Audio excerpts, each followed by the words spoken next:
આપ બધાને સુવિદિત છે કે આજે લોકસભા ચૂંટણીનો કાર્યક્રમ જાહેર થયું છે, શેડ્યુલ જાહેર થયું છે આખા ગુજરાતમાં અને આપણે અરવલ્લી જિલ્લામાં પણ 7 મઈના દિવસે ચૂંટણી મતદાન થશે અને 4 જૂનના દિવસે કાઉન્ટિંગ થશે। આપણે જિલ્લામાં 3 મત વિભાગ છે, ભિલોડા, મોડાસા અને બાયડ। એમાં કુલ મળીને 1047 મતદાન મથકો છે। આ મતદાન મથકોમાં બધા મતદારો માટે જે સગવડ કરવામાં આવી છે કે પાણી છે, ટોયલેટ છે, વોટર હેલ્પલાઇન રહેશે, ત્યાં વોટર હેલ્પલાઇન ડેસ્ક રહેશે અને વોલેન્ટિયર્સ પણ રહેશે જે મોટી ઉંમરના લોકો છે, વડીલો છે, દિવ્યાંગો છે, એમને ફેસિલિટેટ કરવામાં આવશે। એના સિવાય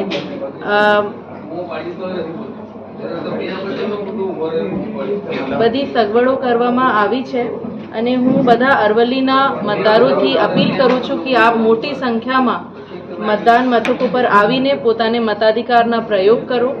એના માટે તંત્રે ખૂબ તૈયારી કરી છે। 18 થી 19 જે યંગ વોટર્સ છે એમને પણ એમાં ઉમેરવામાં આવ્યા છે। સ્ત્રી મતદારો અને યંગ વોટર્સ 18 થી 19 ના હોય કે 20 થી 29 ઉંમરના જે એમનાથી મારી ખાસ અપીલ છે કે આપ લોકો મોટી સંખ્યામાં આવીને જે મતદાનના જે પર્વ છે, એક પર્વ છે, દેશનું પર્વ છે, દેશનું ગર્વ છે જે કહેવાય છે, એમાં આવીને લોકશાહીની પ્રક્રિયાના ભાગ બને।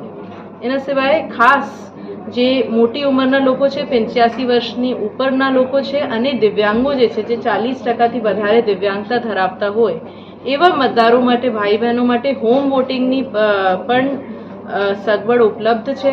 એના માટે અમારી ટીમ સર્વે કરી રહી છે। જે આપ લોકો બૂથ ઉપર જ વોટ આપવા માંગતા હોય તો આપના સંમતિપત્ર લેવામાં આવશે અને જે આપ માંગતા હોય તો ઘરે વોટિંગ કરવાની પણ સગવડ છે।